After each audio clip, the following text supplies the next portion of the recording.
Welcome to the channel, everyone. Hope you guys are having an amazing day.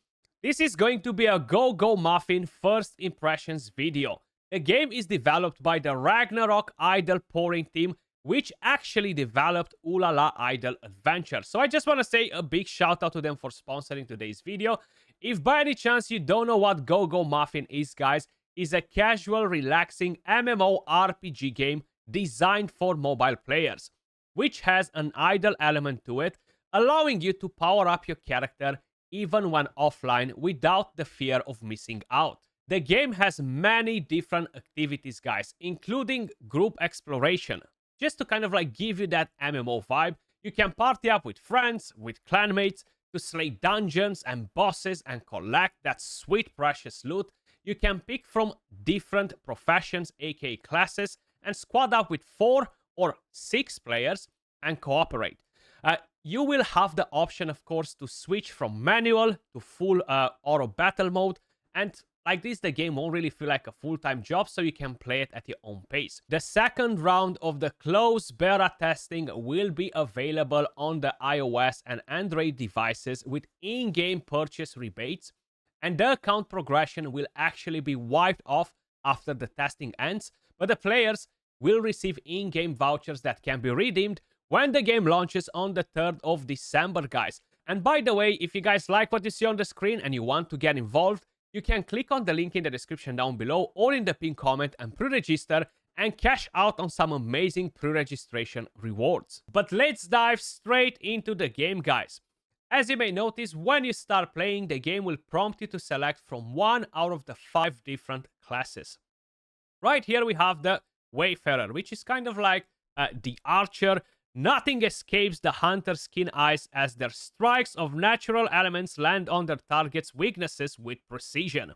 An eternal victor in enduring battles. Then we have the Scholar, which is actually my class at the moment. I've always been a big fan of mages, a combat artist who harness the power of elemental magic with great flexibility. Then you have the Shadowlash, a nightmare lurking in the shadows. Their agile figures dart through the battlefield, leaving enemies helpless against their swift blades. Then we have the Acolyte, a ruthless executor who wields the element of light and possesses the holy power to heal others.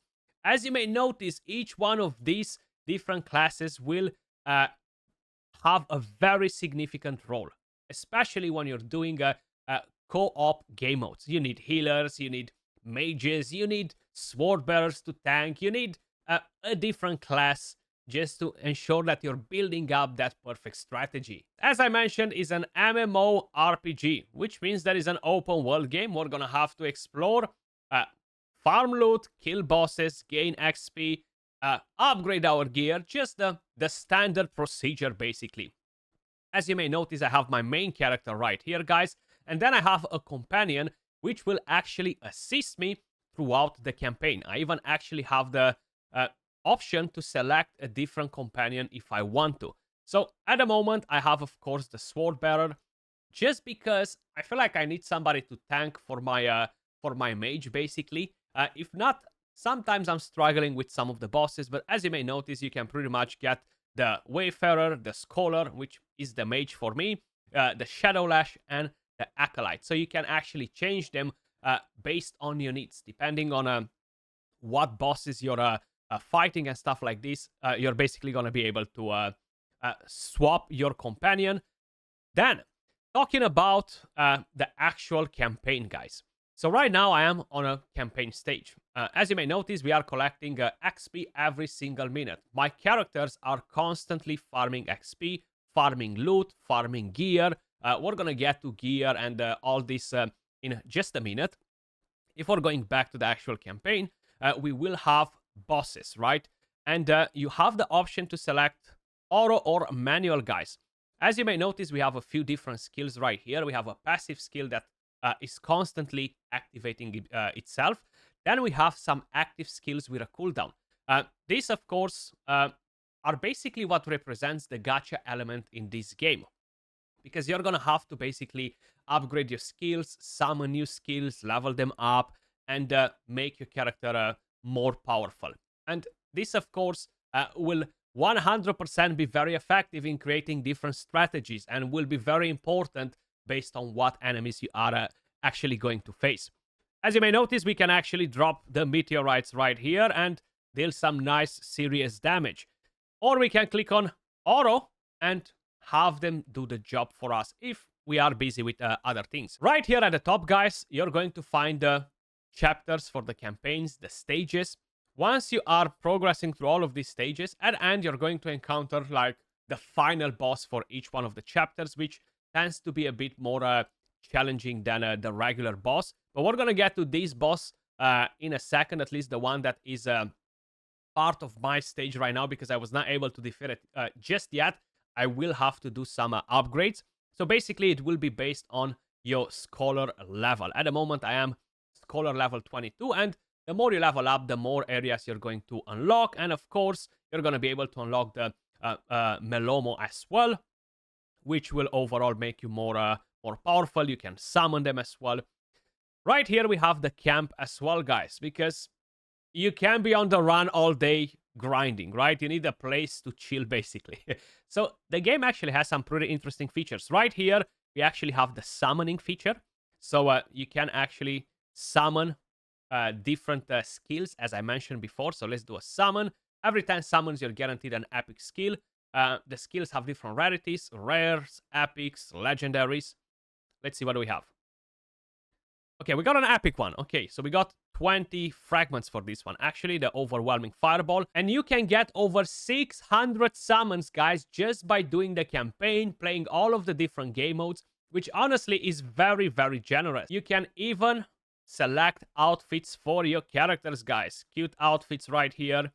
The game does have like a Canva art style, which is actually pretty nice. You see, you can actually put all sorts of different outfits that you can unlock. So that's actually a pretty nice touch. Let's talk about gearing. Let's talk about skills. Let's talk about characters, and then we're going to dive into some different game modes, guys, because we have, as I mentioned, co-op game modes. We're going to talk about guilds and many different things. So right here at the stash, you're going to be able to basically just collect all of your equipment from farming, okay?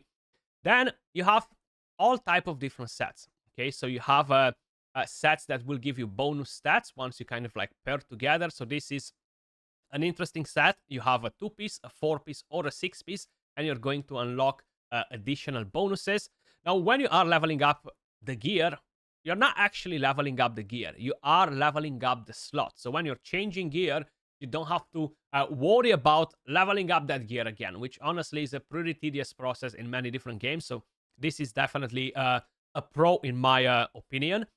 Then, when you are leveling it up to a specific level, after you're going to have to promote them, and you will require this black ash to promote them. Then you're going to be able to get them a few levels by just using the in-game currency, and of course, empower your gear piece, empower your character.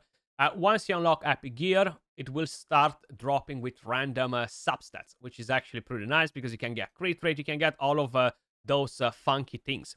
Then you can easily smelt all of the gear that you don't want to keep and convert it into materials. You're going to get some raw material right here, which will be very useful later. Then, if you go over to info, guys, right here we have our screen for the skills. So you can level up skills, you can upgrade skills, of course. The skills do come in higher rarity as well. As I mentioned, you have different stars on them. So that's very helpful. You have the passive skill, which is right here. Then you're going to have 3 active skills or core skills. Then you have these ones at the bottom, which are actually empowering your other skills. Either making more damage, either doing some splash damage after you use the skill, etc. So let me just quickly show you how it works. You're going to need this currency, the star XP, to basically level up one of your skills. Of course, I'm going to invest in my legendary skill that I summoned, but this is maximum level for the moment, level 20. I need to reach level 25 before I can move on. Let's basically rank it up right here with the dupe that we summoned. Beautiful. So now is a 3-star, this one. And let's do this one as well. We can actually level this one up a little bit. Beautiful. The more damage, the better. The passive skill right here, we can actually start it up. So let's gain another star on this one. Beautiful. And we can definitely upgrade this one a little bit as well. Seems like we leveled up too, which is beautiful. So let's see. Can we go to maximum level with this one as well? Yes, we can. So right now, I'm actually positive that we're going to be able to go and defeat the boss that was being pretty challenging for me. And mainly because I got some upgrades. But I waited to do this on the video to show you the entire building system, the skills. So as I mentioned, this is kind of like the gacha element. You're summoning new skills, and you can easily just swap them from here. You have the tactical skills, you have the passive skills, and you can basically change them, right? You have tons of different options for all of your skills, right? Core, tactical, and passive. Maybe I messed up a couple of them, like calling them the other way around. You can save presets, which again is very nice because, as I mentioned, based on whatever boss you might be facing, you will need to change your strategy if you want to succeed. So having a preset is actually really, really helpful. Let's get another level on that one. And I feel like we are ready for the fight, guys. We are ready to take over the campaign boss on this stage. So let's head over to the boss. What I like is that you can just click on match the boss, basically. And the game will automatically go on the map and find the boss for you, so you can actually challenge this boss. Now, as you may notice, this might be a bit of a challenge, but after the upgrades, I'm feeling way more confident than before.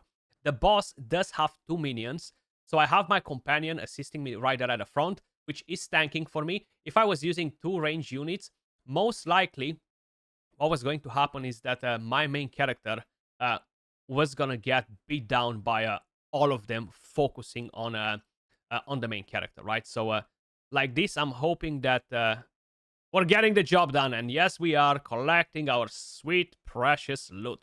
So we defeated this. We can actually move over to the next stage. We got some good XP from the boss right there.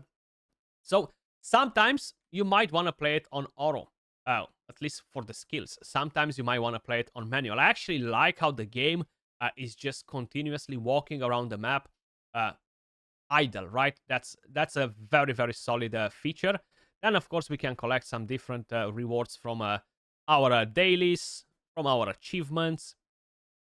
Oh, we got the top one. Let's see. Beautiful. So we got another summon right there. We have the achievements right here. The stars are kind of like the main currency for the game, guys. That's basically what allows you to get more summons. It allows you to purchase different goodies from the markets, as you guys probably already noticed that. So let's get this from the rookie right here. And we can actually go back to the camp and do a 10 pull. I think I'm ready to do a 10 pull right here, if I'm not mistaken. Let's see. Yes, we do. We have 1,000 stars. So let's get it. Let's do our summons. What are we getting from here? Maybe a legendary skill, a new one, to ensure that we're gonna defeat the next campaign boss.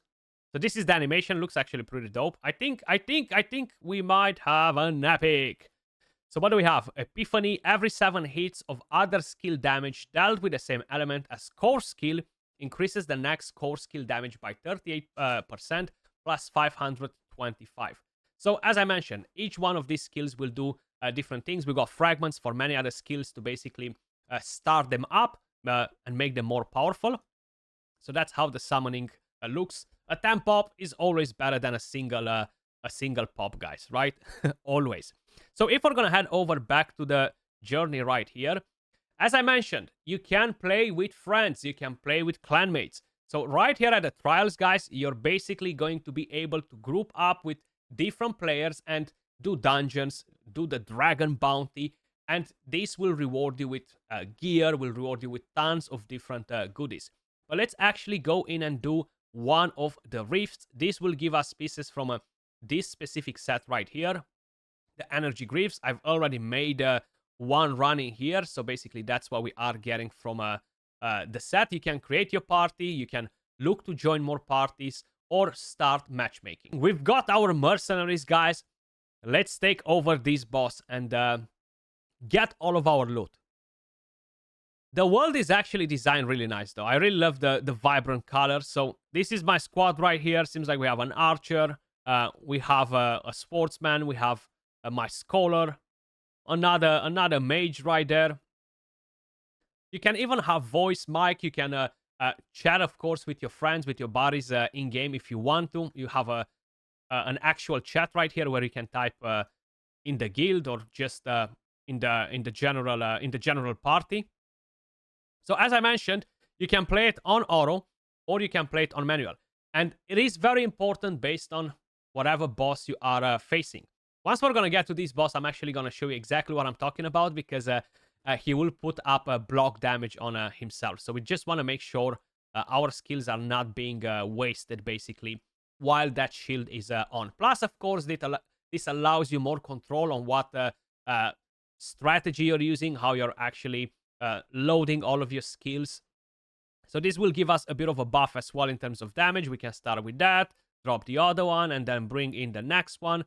We are doing a good amount of damage. Actually, we are smashing this boss. But right now, you see, it has a shield. It's barely taking any damage. So it's pretty pointless for me to basically drop all of my big hits.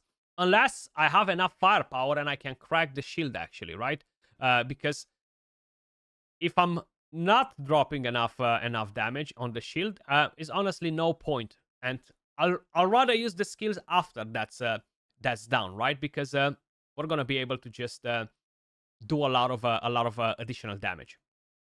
So let's put it actually on auto this time around and let the game decide for us. Sometimes the AI knows better, right? Sometimes the AI knows better. Of course, you're gonna have multiple different game modes like these guys, dungeons, different bosses. We even have the dragon ride, which is a bit over my level at the moment, and tons of different things that we are going to unlock the more we are progressing through the game, basically. So we are about to smash the Ruin Guardian. Come on, give us our loot. That's why we're here. Give us our loot. We gotta pay our mercenaries. So you're gonna use stamina to open the chest, guys. We have 60 stamina at the moment. Let's open the chest with 20 stamina and get the goodies. So we got boots from that set. There we go. I'm not sure what stats we have just yet because we're gonna have to wait and see. Plus, we got, of course, quite a few different rewards as well from here, including gold and all the goodies. Let's quickly check actually what we got from that piece because I am very, very curious if I'm getting an upgrade. Will I be able to make only a 3-piece? I cannot make a 4-piece set just yet, so I'm not going to gain an extra bonus from there. But either way, I have much better stats on this one, so I'm going to equip it. We are gaining 100 power right here, and then we can, of course, promote some of the gear and become even more powerful. Let's enhance all this. Oh, we are going all the way up to level 23 this time around. So that's one of the game modes, guys, that you can play together with your companions, with friends, guildmates, etc. And talking about guilds, guys, of course, this is a very social game. So right here is my guild, okay? You can basically add friends. You can gain resources from friends as well, which will be very helpful too. You can actually water the plants, gain some more resources from here. Let's spend that to gain some more resources. And basically, you're going to be able to do a lot of activities with your guild. So I would strongly suggest you to 100% join a guild, guys. That was all for this video. Let me know your thoughts in the comments down below. What do you think about Go Muffin? And don't forget, the second beta testing is on, guys. Plus, this time around, it will have in-game purchase rebate. And all of that will be converted into vouchers when the game officially launches on the 3rd of December. Now, in the meantime, if you're not sure about the beta testing, you can pre-register by clicking the link in the description down below. Like this, you're gonna get to help and support the channel as well. Plus, you're gonna cash in on some amazing rewards after the pre-registration ends on the official date when the game is actually launched. You're gonna collect some goodies. As usual, appreciate all of you guys watching. Big shout out to Go Muffin for sponsoring today's video, and I'll catch you all in the next one. Peace.